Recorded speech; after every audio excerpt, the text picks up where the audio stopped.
Someone asked me about whether or not I would ask IShowSpeed to come to Cuba, which I did. And I also talked to his team as well today, as a matter of fact, this morning. Now, the reason why I wanted IShowSpeed to obviously come to Cuba is because this is his bread and butter. Like, this is a perfect opportunity for him to do a once-in-a-lifetime live stream from a country that people don't really live stream from. The reason why I thought it was a perfect collab is because, like, his trip to China was obviously eye-opening for a lot of people in his audience. And he's currently busy doing some other shit. That's part of the reason why he couldn't do it. I thought it was a perfect fit, right? Obviously, the goal is to deliver humanitarian aid to Cuba, but it's also to bring awareness about like the day-to-day existence of, regular Cubans. And not only that, but also to bring awareness to the unjustifiable blockade that the entire world has voted against in the United Nations General Assembly.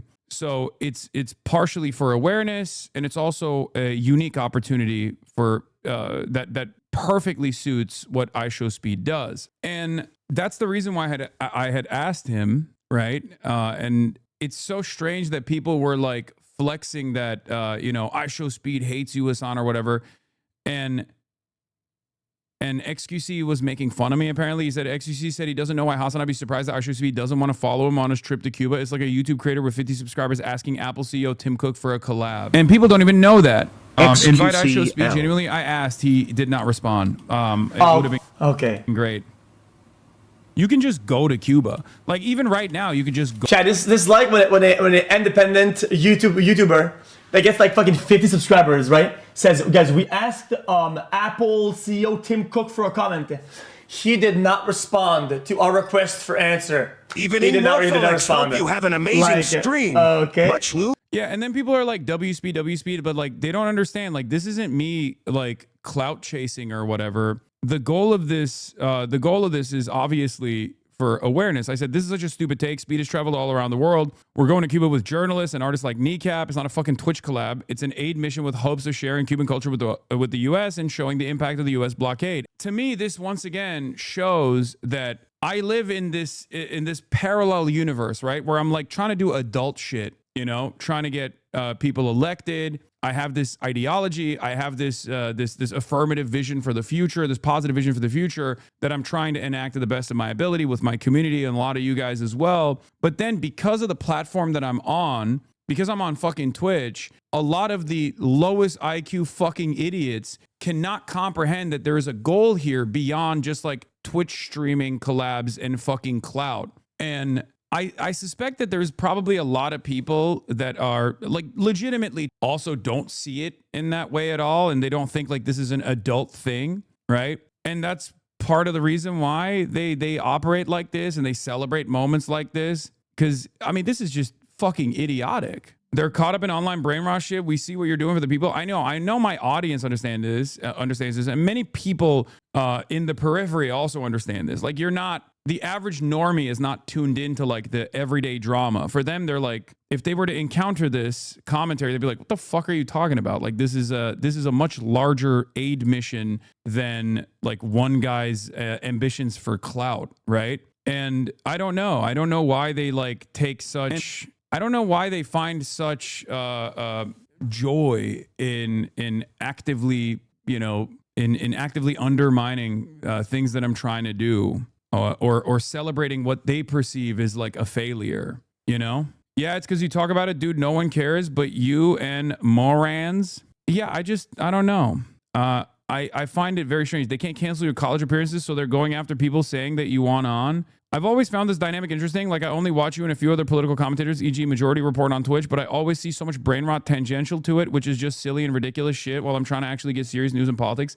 Yeah, I don't know. I don't know why they would just like I don't know why they won't just like leave me alone. You know what I mean? I don't know why there's like so much joy that you can derive, so much satisfaction that you can derive out of this. Like, because if you think about it a little bit further, you realize that this is not about me at all, right?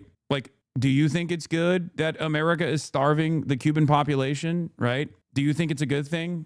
Do you agree with that? Do you agree with American imperialism? Do you agree with America's policies of refusing to send oil, refusing to allow other countries to ship oil into Cuba? There's a major energy crisis in Cuba right now that is completely human-made. very strange, you know? It's very strange stuff. It's very sad. It's very sad stuff. I think a lot of people, without realizing it, like also play a role in propaganda. Even back when I used to dislike you, I understood that constantly focusing on you was unproductive use of my time. How these guys can do this all the time is crazy. Well, you only do this if you have no, investment in things, right? If you have no interest in politics whatsoever. This is actually the most interesting way that you can entertain talking about politics. And unfortunately, for a lot of young people out there, they also don't have any real investment in politics at all, even if politics is f***ing them and their futures, which is precisely what I'm trying to get across.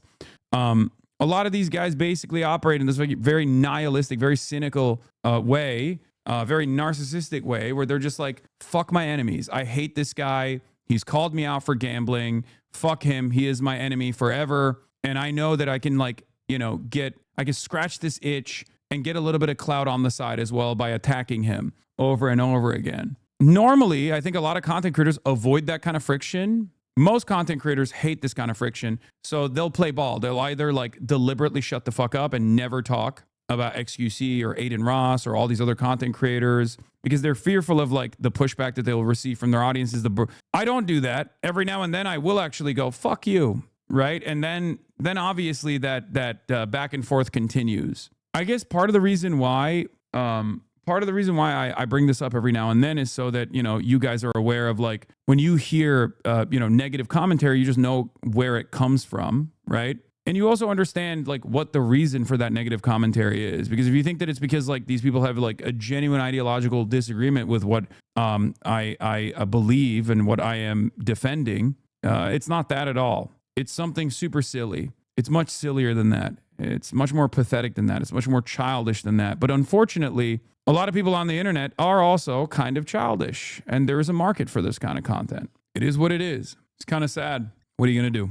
I've been in Dem politics for a long time. The establishment Dem group chats are cheering every piece of criticism on Mamdani. The same theory goes here. You're doing something that if you succeed appends the power and authority they build. Yeah, that one is a little bit more understandable though, because like if you're an establishment Democratic consultant, your power is slipping away every time there is like a successful socialist that overthrows the establishment and actually gains popularity, gains momentum, and plays a formative role in building this movement. So for those guys, it's their bread and butter. For a lot of these guys, they have no real investment in politics at all. Maybe some of them have like ideological disagreements, but at the end of the day, it's mostly just drama and clout for a lot of these people. The market is half of this community at this point. They engage with this behavior. They believe their baits like this cameo shit and forward it to you. It's a never-ending cycle. Yeah, I mean, there is some utility in addressing it every now and then, right? I think it's fine to address it every now and then.